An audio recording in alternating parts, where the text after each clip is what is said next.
All right, welcome back to Just Kicking It, the soccer podcast where we talk about everything in the footballing world. Uh, let's just jump on right on in, man. Arsenal Let's Man U go. this past weekend, I was pretty down in the dumps. I went out to the Amsterdam. Shout out to Mule, brother's been on the podcast, Arsenal fan. He came to the Man U Salute. bar so he could see us drink our tears, as he said. I like to see my enemies drink their tears. It was an awesome Man, game. Arsenal outplayed us the whole game. I felt like damn near in general. I was looking to be happy to escape with that 1 point after the butcher got that header at the end. I was like, okay, we can sneak out of here with a little 1 point. I'm cool. But then Kedia that was a lucky kick. He kicked his foot backwards, just basically like trying to do something. no. Listen, You know, that's if you did that 10 times, you're not gonna do that. I'm letting get your thoughts off here. Yeah. So, but no, Before shout I out to go. Arsenal, man. I think they're finna run away with this league. Um, I mean, especially if they can tie Man City one of these matches, it's over. Like it's over. Yeah, man. Let me just say, man, this is what the Premier League is all about. That match on a Sunday, the drama, the storylines. You had Sir Alex Ferguson up in the box. What a poor day for him at his age. You guys bring him out there in the cold, in the rain, to watch his beloved Red Devils take a massive loss like that. Absolutely incredible. Massive loss, really? Is that what we call it? Oh, I mean, big time rivalry, the history, right? Yeah. It's a big issue. So that's impactful. I think you got a couple of things right. Arsenal definitely feeling like they just about to wrap a bow on it. I agree, concur with you 100%. They tie Man City in one of their upcoming matches, and things look real good. I'm happy for them, man. But we see a lot of organizations across all kinds of sports talking about the process, and we've seen this right before our very eyes, and so I think it's almost appropriate. But man, what about those Blues? I know that's not on this topic, but man, we are really coming and stockpiling players. So Right. I'm Yeah, happy you're for Arsenal. I stockpiling think for they a need to war that doesn't exist. let Arsenal fans, and friend of the show, let him enjoy this run. But they definitely look very good, man. So it was a good match. Yeah, I mean, this is the thing is that look, and this is maybe something to all the different managers. Shout out to Chelsea as well. Sticking with your manager and like letting him grow and build his play. Because Arteta should have been fired honestly 3 years ago. Let's be for real. Like when we first started the podcast, we had a whole countdown to Arteta being fired. We really did. I mean, talk about navigating the hot seat. I mean, that's at its highest level because you're absolutely right. I mean, that thing was hot as a firecracker. We were just sitting back waiting on it to blow. So, yeah, maybe there is some sweet science to this, the long term, having the confidence in the manager. Although, I do push back at the same token because certain clubs, that's part of their EOS, their agenda, their notoriety. And that's what Chelsea's all about. It's a short run. It's results oriented business. We are not afraid of change. But this Arteta story is a good one. Yeah, I mean, and you got to think their academy is pretty good. I mean, I'm saying what maybe 70% of the kids on the pitch were academy kids from Arsenal's academy kids. Yeah, now the development piece, like that's very important too. You see the fruits of that labor. And then also the other storyline of Arteta, beating the master, studying under Pep, playing for Pep, and now, taking a trophy away from a Manchester City club. So yeah, this is exciting stuff. Yeah, and it brings the Premier League back where everyone can kind of have fun again before the Man City run. Even when Man U was winning it was back and forth between different clubs all the time. The Man City run just felt like everybody was just kind of just there to try to get a top 4 spot and then maybe get in the Champions League and try to make some damage from there and really didn't care about the league. I didn't say we didn't, but the league wasn't as fun and competitive week in, week out besides top 4. Yeah, no, I agree with that, man. Very competitive league. Every game matters. It's worth watching. And just, the difference between the Premier League and all these other leagues around the world is like in the Premier League, you have to watch it to the 90th plus minute. Because like you're saying in that match, a little piece of skill, a little piece of brilliance, a winner. So it's worthwhile watching, man. Just exciting stuff. I was just like, this is what the Premier League is all about. Felt that vibe. And I think that they said this was the most watched Premier League match in like 12 years. Okay, wow. I didn't know. Yeah. But I mean, you got to think about it. It's the Sunday It's not. It was like literally that's the only game on. Right. It's right before football playoffs, so the football playoffs wasn't involved either. You could Right. really, and they were pushing it on Peacock. It was if you just went into your Peacock app, that's the first thing on the front of the page. So you like, it was. they did a great job. I think the only thing that else was going on was the Australian Open and maybe some small golf tournament somewhere. But you're absolutely right. It was the big fish. Man, they put on a great show, man. Yeah, it was good. I mean, Arsenal's got this. Shout out to all the Arsenal fans. Unless y'all do an Arsenal. This is if the coin word do an Arsenal would happen, this would be the moment. These would be the moments for an Arsenal to happen. Yeah, man. Listen, things are just like full circle, right? So their time has come back around. They had a lot of years of pain. You know, we both go back and forth bitching and moaning about our club, but they've really been at a bottom, standstill, cesspool kind of situation for a long time. Yeah, I mean, so they've never won anything in Europe. Oh, that too. That's a big glaring empty spot in the trophy case, right? Yeah, I mean, and it's going to be interesting, going forward with them. I wonder if Arteta. It's like where he gets to a point, he got there to the mountaintop, and then could it be a fall off? Because it's like, I made it here. This was my job, but now you got to sustain. And when you become the man, you got everybody gunning for you. Next year, people coming out. Even later on this year, I think people gonna start coming out guns a-blazing. Like, okay, let me try to drop off the big man. I think that once you build something like that, you got to try to run and try to have a run of at the trophies for multiple seasons. I think now it gives him that ability to put the pressure back on the board, saying, "Hey, listen, I took it to the top of the mountain. Where are the resources? You see what Chelsea's doing right across in London. Where are the resources?" And you see they're trying to do some of that too with the Tressor sign. So that was a good thing to sustain them and get them, in the back lineup with it. Let's talk about the bottom of the table, man. We've talked about this before, and we were joking if Everton can really go down. But this is a real thing. This is a real thing now, like a real thing. Everton is the only club in the Premier League that has never been relegated, I believe. Oh, wow. Okay, that's a fun fact for you. So this would be we're going back like the 1890s and stuff, of course they're not the most accomplished club, but they've never been relegated. Right, but they've always been one of those, clubs that bring in atmosphere. The Merseyside, derby, always being a huge rivalry. So they're one of those clubs that you expect to see them and go against them during the season. So yeah, it would feel really odd without. I think again that's part of the beauty of the Premier League. Hey, every game matters. Even if you're a big fish, you will go down. Sad to see Frank Lampard go. It don't feel like it's Frank's fault though. That's the thing that sucks. It don't feel like it's Frank's fault. Like even the Everton fans were cheering for the board to get fired. They weren't talking about Frank. And that's exactly right. Now that's where I wanted to go. The board, no changes on the board whatsoever. You said they got the threats. They weren't able to show up to the last home game. So what do they do? And it was a unanimous decision. That was the other thing. There's not even any sort of different thought process on the board at who. So it was unanimous. Unanimous. So that was another key. Absolutely. Wow. So everybody was trying to save their job.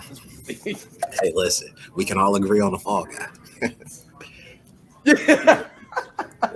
But now the fall guy is gone now. So you could have rolled the Frank out into if you wanted to have a real fall guy for the if they do get relegated, you could have just put it on Frank. Then now you fired your fall guy before you need to fire the fall guy. Yeah, but I think the philosophy would be trying to show the fans, hey, we made a decision to try to steer the ship where the club is going by cutting off the head. And right? the interim manager boost that teams get, you get a 4-point boost automatically from a new manager that's being infused. It buys the board another 3 to 5 years on the board, right? So there you go. Okay. Modern football. It's going to be interesting because I'm looking at it. I was looking at the table earlier. Mm-hmm. Like there is, if you look at the table here, they are literally in last, but within the Southampton. Yeah, if you just even look at their last 5 games, loss, draw, loss. That's a recipe for relegation right there. Yeah, how can you? This is not good. Not at all. I mean, and not really scoring a lot of goals either. That's always the telltale, And they spend a lot of bread too. They got some. Weren't y'all trying to get Gordon? Weren't y'all trying to get Gordon? Gordon, and then Gray, the winger. Mcbride is nice though. Gray is nice. Yeah, he's a shining spot. And Arsenal, they lost Iwobi. I like him. Yeah, Iwobi's nice. Then they got Gardner from us that did well 9 4 that was on loan, and we sold him. So they got pieces. So maybe they are looking at it like we spent all this bread. Somebody got to be the fall guy. You said the fall guy. Frank is the fall guy. But yeah, like man, so it's every week. I mean, and then now there's becoming like a real separation between that top half and the bottom, where you're really just fighting for literally your life because there's no one else to pull down into that toe. yeah. No, it's kind of that perfect storm when you start running out of time. You don't have enough points. You don't have a good run of form. The top of the pack is starting to pull away. But, I think it's still very interesting that 6 through 10. That 6 through 10, I think, is a toss-up, man. That's 2 or 3 games, especially for like a Chelsea, of course. I'm jaded, but man, I think if 6 and 7 go on a couple of losses or draws, we string together a couple of wins, we're right back attacking for 4th or 5th place. Yeah, and I want to talk about the Spurs for a second. I just feel like they just basically win. They win the games they're supposed to. But they don't win any games that matter. If that makes sense. Right. They're never. They don't have one game besides that time with you all at the beginning of the season of any game of consequence they have won. That was like a big person where like, oh, you tied such and such, or you won over such. All of them were teams you should be. You should have tied with. You know what it is? I don't know. Maybe I'm starting to show some of my age, but they used to use the term the talisman. You needed a tough guy, you needed a goon on your club, and you needed a talisman. And like you guys have that in like a Fernandez, in a Rashford, even an Eriksson. We don't really have a talisman, and I think that's what the club has been. You don't have no goon no more either, though. Who's y'all goon? Rudiger was it. Rudiger was y'all goon. Yeah, no, he was it. He brought it, especially from the defense, But these new buys, man, I think that's going to change things. You're already starting to see it in that Mcbride, just a little glimpse. It's coming. It's coming. So last time before we jump into some other worldly soccer topics, they're saying Harry Kane may be seriously coming to Manchester United. This is the scuttlebutt. I mean, maybe 60 to 70 M's is what they're throwing out there for him. I don't like it personally, paying 60 or 70 M's for a 31-year-old. Right. Trying to get one more payday, too. That's the thing. You never let somebody come in and get their last payday on. Well, okay. Let's go with this. You would rather have your new striker that you just bought over Harry Kane? No. Come on. Look. Man. And what's going on there? Are you happy with that performance? His pace is horrible. He's good for what he's a poor man's Haaland. Like he's 6'6", but he doesn't have any pace. I mean, there were passes where you like, even though people could say what they want to about Tony, he would have got to him and made something happen because he has pace. Right. Finishing, all those different things, we can have a different discussion about that. But a lot of those long, through balls, he would have turned the corner on him and been on the run on the gun. He's a clopping Clydesdale, just clopping down there. Now, if you get it to him inside, he's gonna make damage for you, no doubt. Right. But we like to run. We are a countering team. We're a countering team, so it doesn't mix in there. But Harry Kane would. He's 31. No problem. Yeah. At that price tag. But you guys have unlimited resources. You're a big club, so do you invest in really chasing a trophy? He's a proven finisher. You don't have those every day. Yeah, and he would. The Glazers would do it. I don't know how the manager do. The new ownership is going to be. Because the Glazers would be like, you know how many jerseys we gonna sell? Oh yeah, English. We'll give him 85 just to hold him till the summer. Like the Glazers would do something like that. Like we're gonna throw an extra 15 mil on. We don't even need him now. We'll take him in June. Right? No, really. We'll put him on layaway. Plan. It's all about. Yeah, but it's a new ownership's coming in. I don't know what they want. I kind of want them to go off after Victor Osimhen from Napoli. That's mine. Okay. But they want 110 M's for him though. That's the game we're playing right now. Because he's balling out at Napoli. They low key can win the Champions League, like maybe potentially. that'll be something to watch if you can get something like that done over the summer, because it's definitely not happening in January. No. These are summer buys. All these are summer buys. For these, we're not doing any more business now until we get that new ownership. Like, we're not doing any more business because we're still in the market. Again, big club. We make things happen. I think Enzo. Did you see the Bleacher Report cartoon about Chelsea and Todd Bowley? The cartoon about how he does his transfer market. I haven't seen it, but those are really I will forward it to you. It is hilarious. It is hilarious. I know they're doing actually, it's in our chat group. Okay. It's in our chat group. So basically, Todd Bowley just want whatever. He just want, like, we can go get him. It's 100 million. Get him. Right. Hey, I like what I'm seeing, man. I like. Man, let's switch gears over to Serie A. So we were talking about Napoli, but another club there, Juventus, has been docked 15 points for tampering with transfers recently. Dirty. They went from 3rd to 10th place in the table with those 15 points deducted. This is not the first time Juventus has been down this road. 2005, you said, right?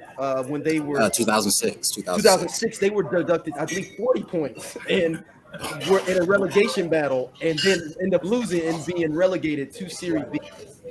That was real tampering, though. I think they were like wilding out with like mafia money. It was all kind of crazy stuff going on with that one, where they had to get dropped. And on top of that, they were 2 months away from lifting the trophy that year. So I mean, that was a colossal collapse, absolutely, man. And they had just brought in Patrick Vieira. They had splashed some cash on a lot of players. A lot of those players left. I think some of those players stayed and ended up getting them back up to Serie A the next season. But it was a struggle, and they're doing it again. 15 points and cash taken away as well. That's one of the killers. I think 20 M's taken away from the club as well. So now Weston McKennie's trying to get out of there, potentially go to Leeds. The boat Chesia is trying to leave. They have the boat is leaking over there. They're having a fire sale right now. Man. If you're a young talent, you're definitely telling the agent, hey, get me out of here, man. I'm the first thing smoking. You're absolutely right. Let me ask you this. Do you think the punishment is severe enough, considering their history, considering, FIFA, all of these scandals continuously? Is this enough for a club to really learn a lesson? Is this just part of doing business in modern It's football? part of doing business. See, the problem is Serie A cannot afford to let Juventus go to Serie B because they generate so much money. So we'll give you a punishment so you can stay up.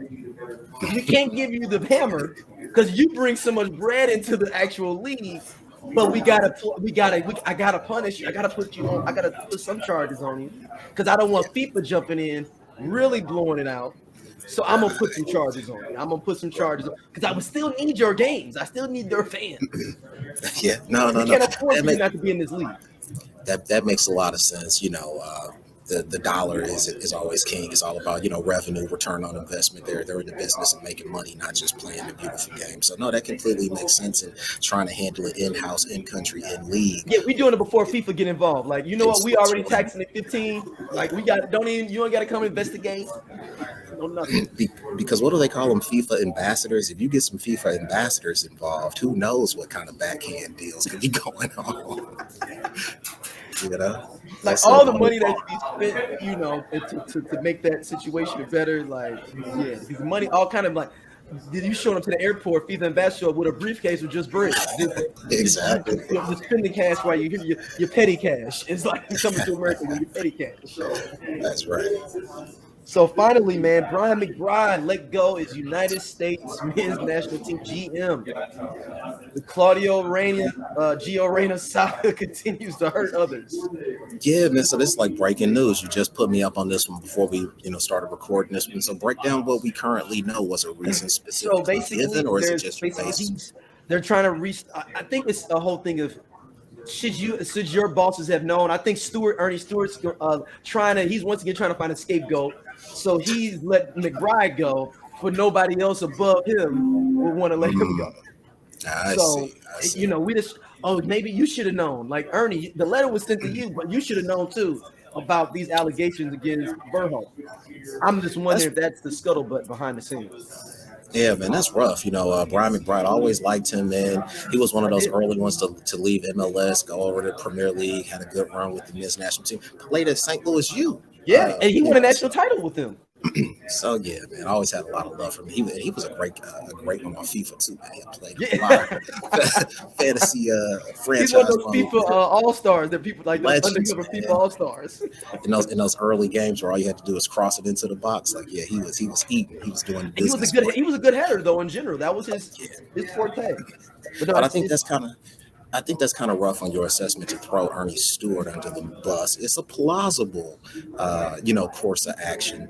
But, like we were talking about on last pod, man, though, there's so many of those former players who still have their tentacles all over this men's national team where I think almost they need to just kind of clean house, get rid of all of those 90s, early 2000 players and bring in real football minds, to run it and to make money, obviously, because that's what they're trying to do at the end of the day. So do you think that they bring in those guys like a Clint Dempsey or any of them? Or you're saying even them too as well? Like we starting totally like if you didn't even we only want you to play, you just need to know how to do management.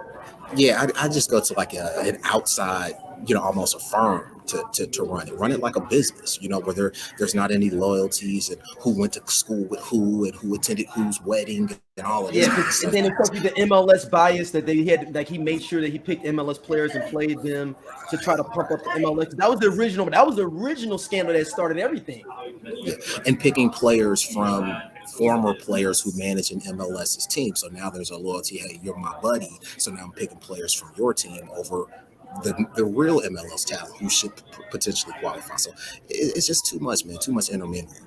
Or European players playing in Europe that didn't get picked. We had a lot of players in Europe that didn't even get picked at all that were balling, in different places. Yeah, and I wonder what Pepe, what he would have to say. That's what I'm saying. And you look at Ferreira gets to come, but Pepe who's balling in Bundesliga, that means nothing compared to the Dallas FC. That's so funny because it's been like complete crickets. He's kind of handled this with so much class, and nobody's talking about that. Everybody's so focused on the Reina side. Yeah, it's going to be a mess, man, with that everything going forward. But man, shout out to everybody that has listened. We always try to give you a quick pod in the middle of the week. Appreciate y'all for listening, man. Like, subscribe, all that good stuff, and we will see y'all next week. Peace.